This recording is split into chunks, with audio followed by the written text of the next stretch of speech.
भाई ये लोकसभा चुनाव से पहले कई सारे घोटाले उजागर नहीं हो रहे? अरे वो तो चुनावी रिवाज है, पर तू किस घोटाले की बात कर रहा है? देख, अभी हमने कैग वाली रिपोर्ट की बात की थी कुछ दिन पहले, और अब ये वेस्ट बंगाल का शिक्षा भर्ती घोटाला ये भी आ गया। अच्छा, बंगाल पहुंच गई तेरी कहानी। देख, ये बंगाल शिक्षा भर्ती घोटाला थोड़ा सा पुराना है, ये चुनावी रिवाज से अलग है। इस केस की सुनवाई काफी टाइम से चल रही है। अच्छा, तो है क्या ये बंगाल का शिक्षा भर्ती घोटाला? पश्चिम बंगाल में साल 2014 से लेकर 2021 के बीच स्कूल सेवा आयोग और पश्चिम बंगाल माध्यमिक शिक्षा बोर्ड की तरफ से कई भर्तियां की गई, जिसमें बड़े स्तर पर फर्जीवाड़ा सामने आया।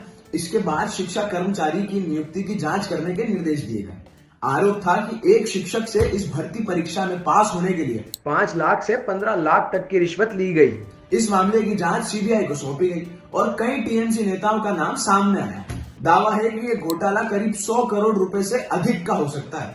कोर्ट ने कहा कि पूर्व चेयरमैन माणिक भट्टाचार्य के कार्यकाल में भ्रष्टाचार हुआ था। अगर सरकार चाहती है तो पूरी भर्ती प्रक्रिया का खर्च पूर्व अध्यक्ष से लिया जा सकता है।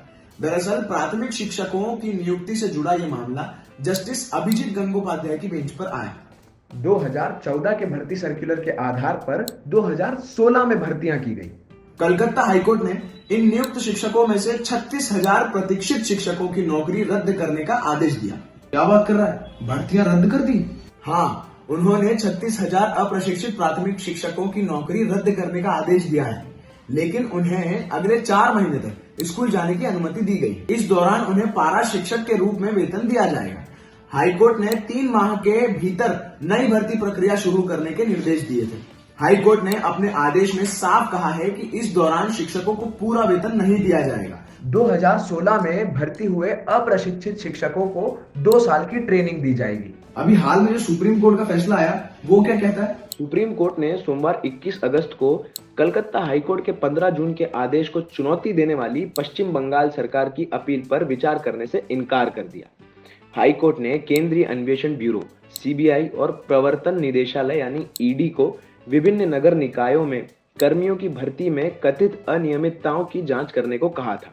राज्य सरकार की ओर से पेश वरिष्ठ वकील कपिल सिब्बल की इस दलील से भी सहमत नहीं हुई कि ये कहा जाए कि इस मामले की जांच भी सीबीआई और ईडी से कराने के उच्च न्यायालय के आदेश को नजीर नहीं माना जाएगा। वरिष्ठ वकील सिब्बल ने कई फैसलों का हवाला देते हुए दलील दी कि अगर केंद्रीय एजेंसियों को इस तरह से जांच की अनुमति दी गई तो इस प्रकार के मामलों से निपटने की राज्य सरकार की शक्ति धीरे धीरे खत्म हो जाएगी। सिब्बल ने राज्य सरकार की ओर से कहा कि हाईकोर्ट ने मामले की जांच केंद्रीय एजेंसियों को सौंपकर अपने फैसले में गलती की है, क्योंकि इस बात को साबित करने के लिए कोई सामग्री नहीं है कि राज्य कथित घोटाले की जांच नहीं कर सकता।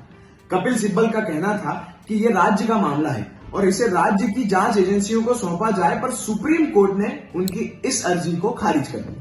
सुप्रीम कोर्ट ने कहा कि जो फैसला हाईकोर्ट का था उसी के मुताबिक जांच जारी रहेगी। और घोटाले में मुख्य आरोपी कौन है? बंधु, इतनी जल्दी क्या है तुम्हें? मुख्य आरोपी कौन है ये जांच के बाद पता चलेगा, पर अभी तक जिन लोगों पर अधिक गाज गिरी है वो है पार्थ चटर्जी और उनकी करीबी माने जाने वाली अर्पिता मुखर्जी। ईडी ने स्कूल टीचर भर्ती घोटाले में अर्पिता मुखर्जी से जुड़े कई परिसरों पर छापेमारी की थी और घोटाले में अपने छापे के सिलसिले में लगभग 50 करोड़ रुपए नगद, फॉरेन करेंसी, ज्वेलरी और सोने के बिस्किट बरामद किए थे। पार्थ पश्चिम बंगाल के तृणमूल कांग्रेस सरकार में 2014 से 2021 तक शिक्षा मंत्री थे। चटर्जी की गिरफ्तारी के बाद उन्हें मंत्री पद से हटा दिया गया और तृणमूल कांग्रेस से निलंबित कर दिया गया। बताया जाता है कि अर्पिता मुखर्जी पेशे से एक्टर है और कुछ बंगाली और ओडिया फिल्मों में काम भी किया है। ये भी पाया गया कि पार्थ चटर्जी ने काफी लोगों से पैसे लेकर उनका नाम मेरिट लिस्ट में डाला और तो और अधिक पैसे देने वालों को तो बिना मेरिट लिस्ट में नाम आने के बाद भी नौकरियां दी गई, जिससे बाद में पूछताछ से पता चला कि जैसे जैसे केस गहराई में जाता जा रहा था वैसे वैसे इस केस के घोटाले की रकम भी बढ़ती जा रही थी। अभी तक इस घोटाले की रकम 500 करोड़ से अधिक मानी जा रही है। 500 करोड़? हाँ, मई में पश्चिम बंगाल के शिक्षक भर्ती घोटाले केस में अभिषेक बनर्जी का भी नाम आया। मामले की जांच के सिलसिले में सीबीआई ने 20 मई को अभिषेक बनर्जी को बुलाया था। उनसे 9 घंटे तक पूछताछ की गई थी। इसके बाद ईडी ने सुजय कृष्ण भद्र को अरेस्ट कर लिया। सुजय टीएमसी नेता अभिषेक बनर्जी के बेहद करीबी माने जाते। ईडी ने 29 मार्च को एक स्पेशल कोर्ट में उसे पेश करते समय बताया कि शिक्षक भर्ती घोटाला फिलहाल तो 350 करोड़ रुपए का दिखाई दे रहा है, लेकिन इससे कहीं ज्यादा बड़ा हो सकता है। इतने पैसे का करेंगे क्या ये लोग?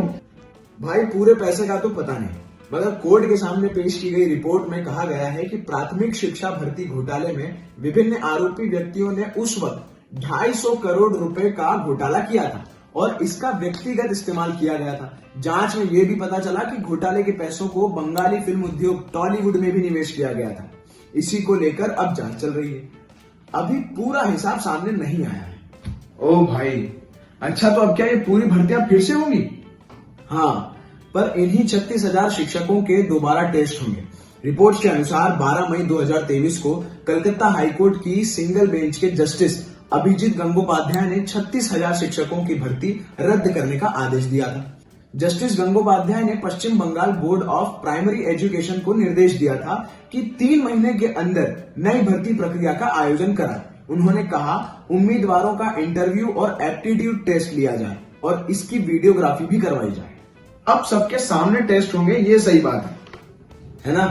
चल तू भी फटाफट अब इस वीडियो को शेयर कर दे और तू जरूर लाइक करना और लोगों को बोलना कि हमारे इस इंडिया लीडर चैनल को सब्सक्राइब करें।